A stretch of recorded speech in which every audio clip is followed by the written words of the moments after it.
Santhan, working as a physics faculty in Target English Medium School.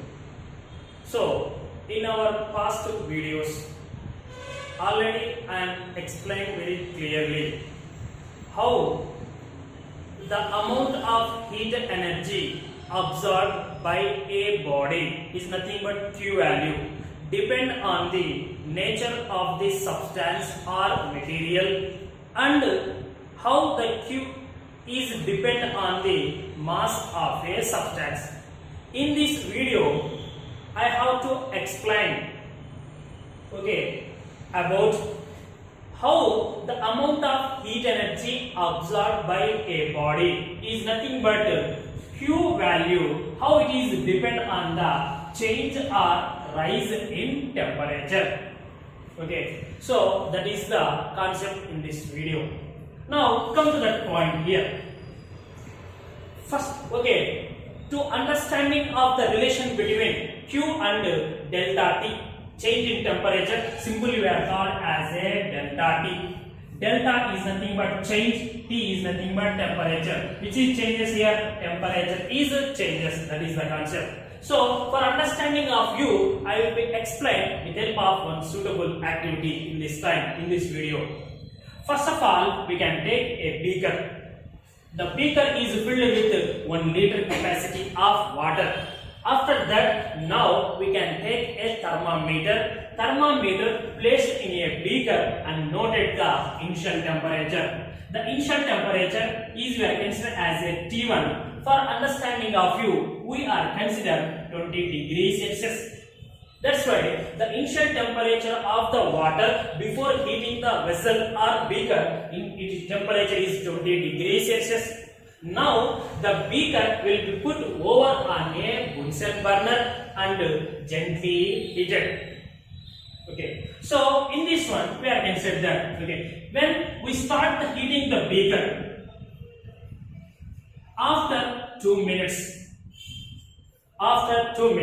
we carefully observe the reading in the thermometer. We know that thermometer will be measured which one? Temperature. The thermometer lower end, what is there? A mercury bulb is there. The mercury acts as a good,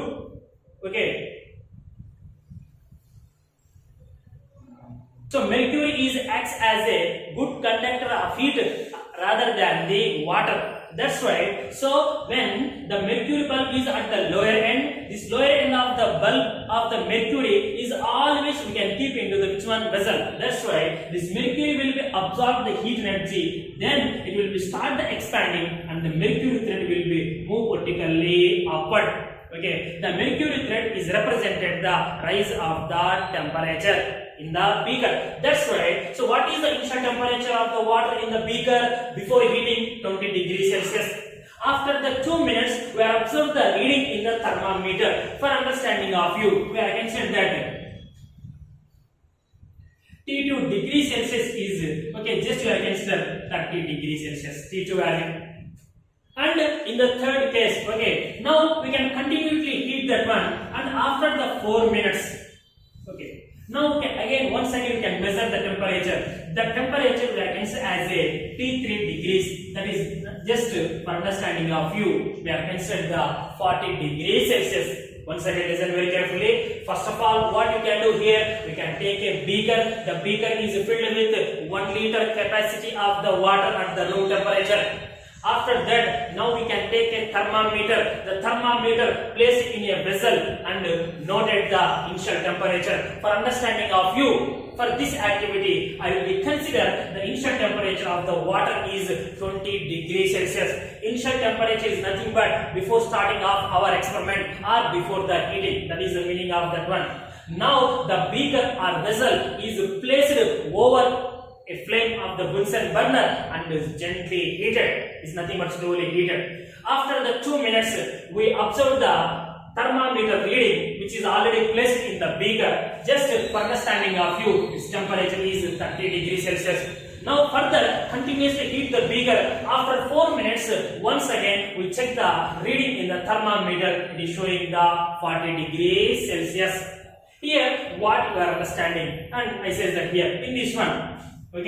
So During starting of the experiment, after the 2 minutes, what is the change in temperature? Change in temperature is nothing but T2 minus T1, because of we are consider T1 and T2 value after the 2 minutes, but not consider the T1 and T3 because of our consideration time is only 2 minutes. After the 2 minutes, what is the change in temperature? Delta T equals to T2 minus T1, higher minus lower. That's why what is the T2 value? 30. What is the T1 value? 20. Then what is the value? 10 degrees Celsius.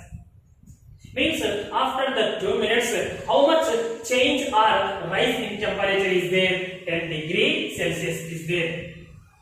Now after the 4 minutes, we are observing that after the 4 minutes from the starting of the experiment, okay, what is the change in temperature? Delta T is equals to, okay, so it is T1, I can say it is the T2. Delta T2 is equals to, okay, T3 minus T1, because of among these two values, it is the initial, it is the final. Among these two values, it is the initial, it is the final. That's why the rise or change in temperature or the difference in temperature, during that case, you must be considered the initial and the final only. That's why T3 minus T1. What is the T3 value? 40 degrees Celsius. And what is the T1 value? 20 degrees Celsius.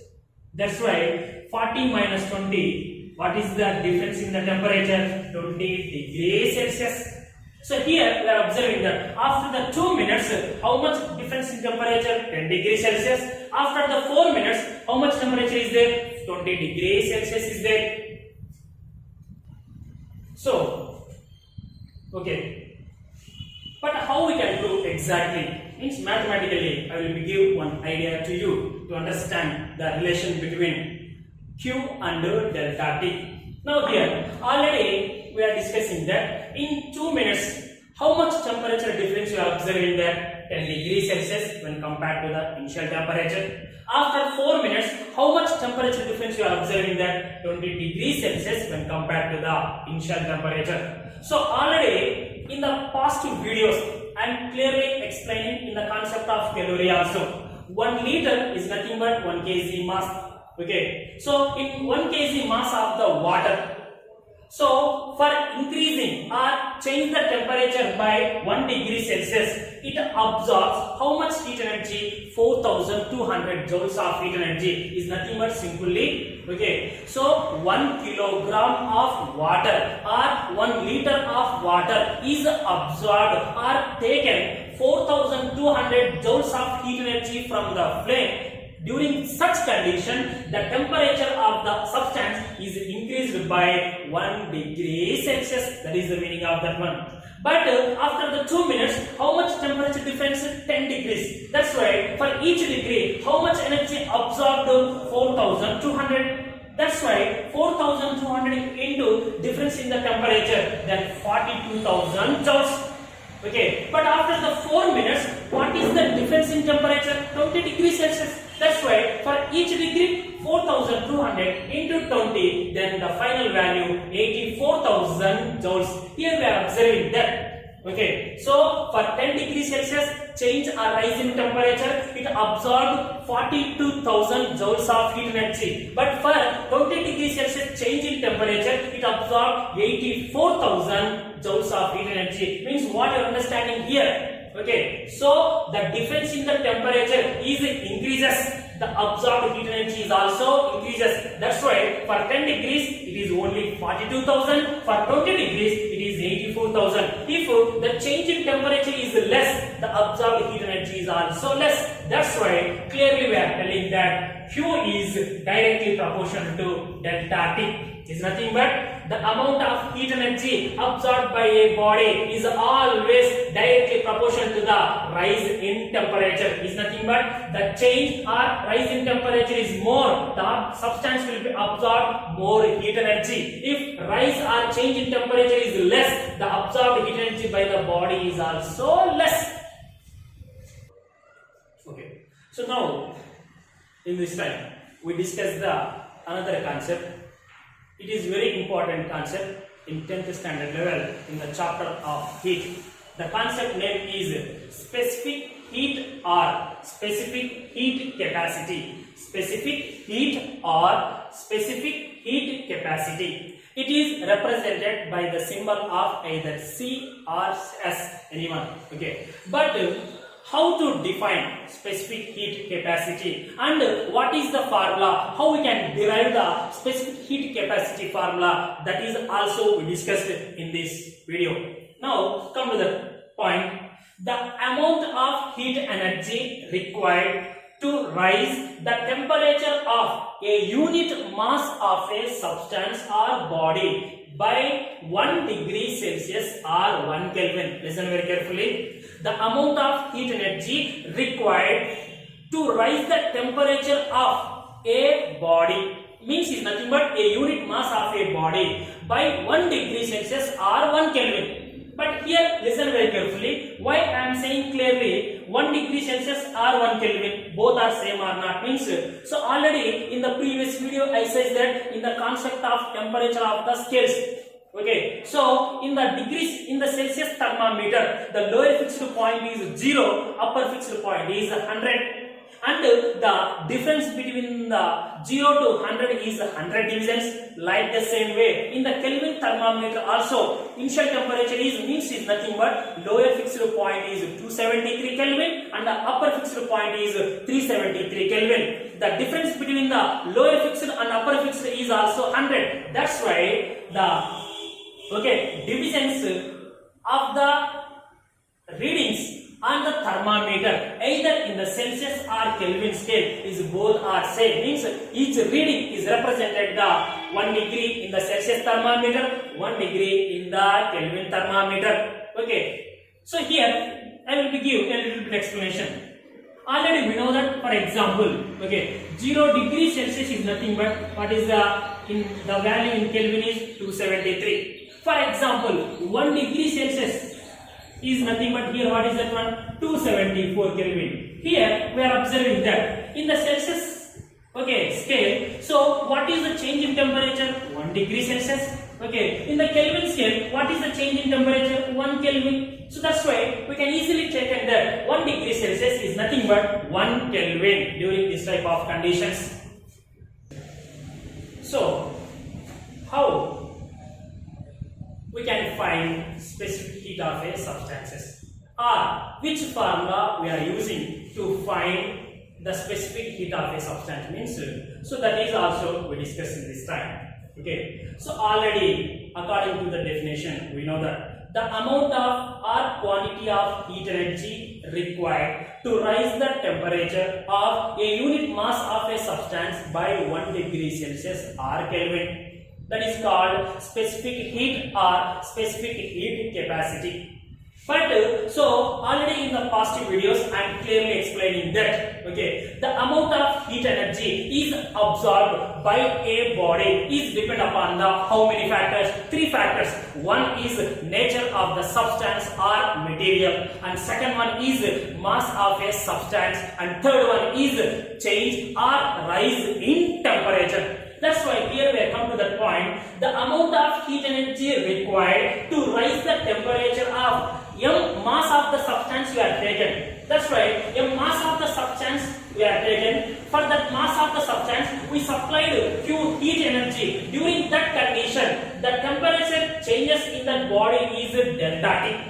During such condition, what we are considering already we know that Q is directly proportional to m. Because of if mass of the substance is more, it absorbs the more heat energy, and also the change in temperature is more, amount of heat energy is also more. According to that concept, Q is directly proportional to M and Q is directly proportional to delta T, means change in the temperature. These are we are considered as a equation 1 and equation 2. From the equation 1 and 2, what we can write? We can easily write these two equations simply. Q is directly proportional to M delta T. Now here we eliminated directly proportionality symbol and introduced a equality symbol means you must be consider a constant proportionality constant value. That proportionality constant value we are considered here S. This S is represented the specific heat capacity or specific heat. That's why Q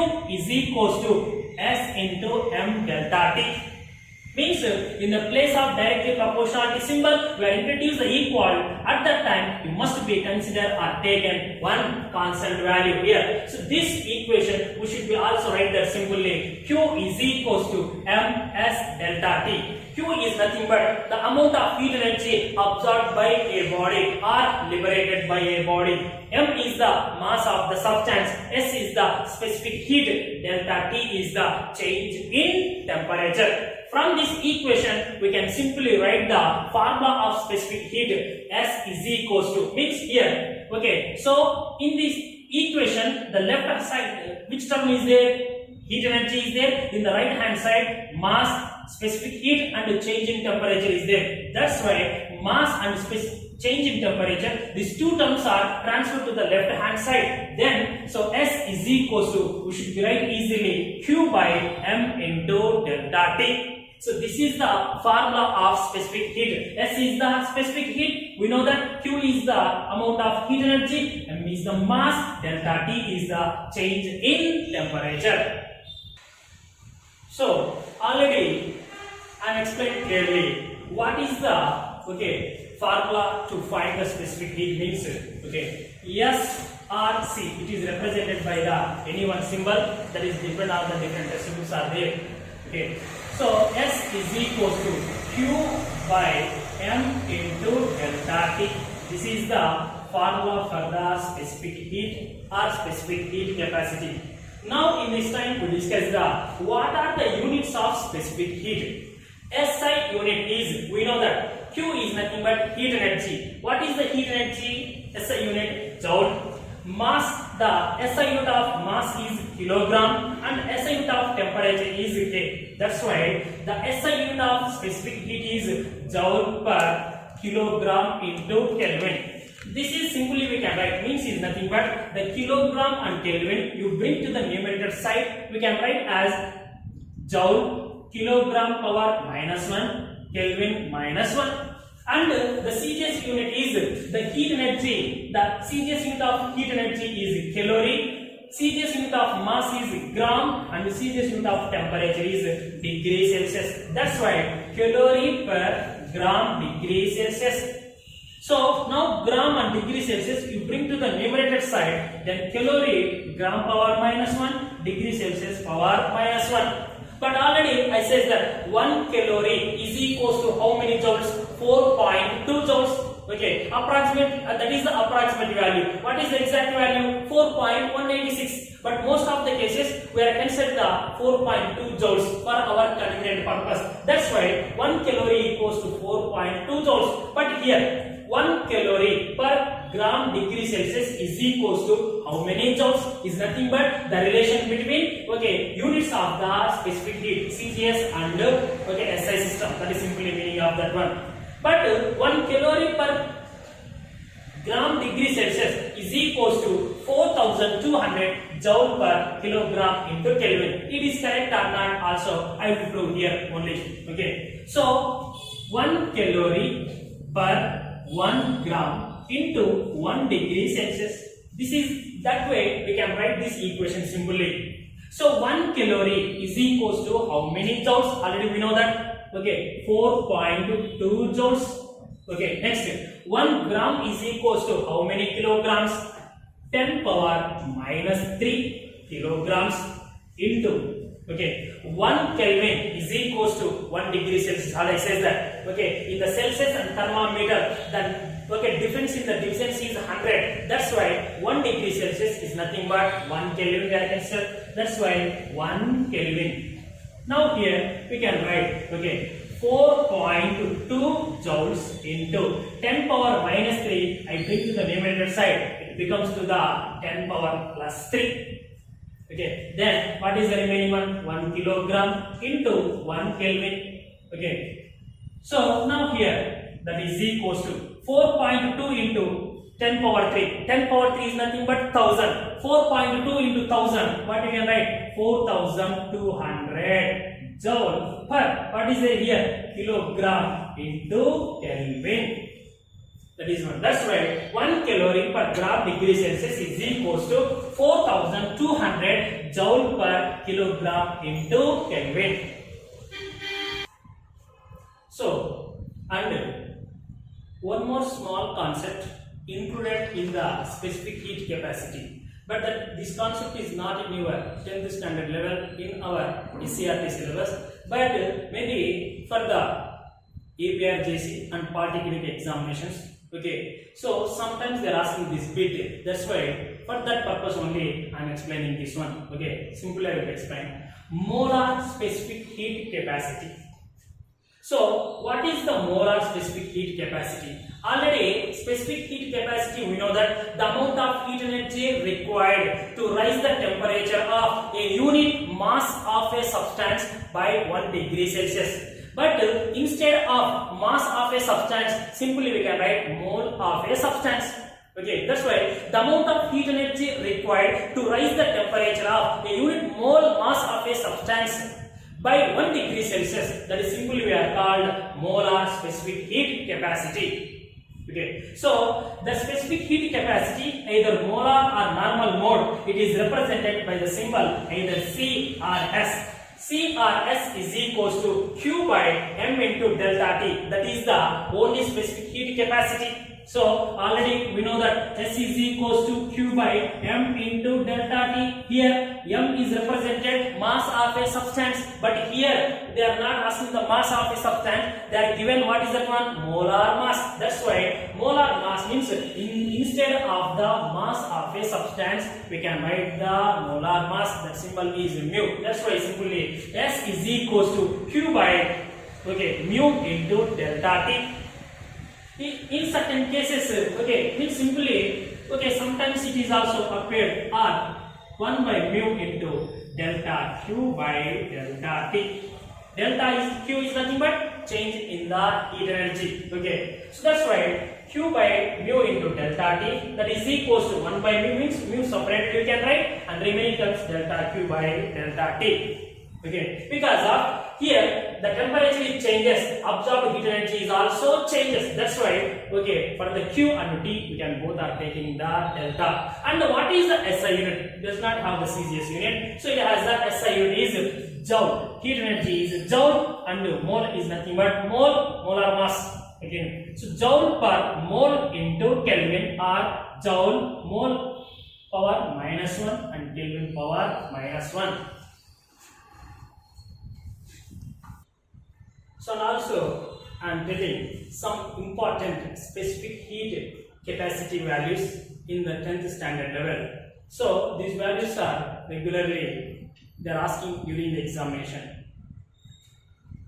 Lead 0.03, copper 0.093, iron 0.11, glass 0.2, benzene 0.41, any vegetable oil 0.418, alcohol 0.6, glycerin 0.6, ice 0.5, water is 1.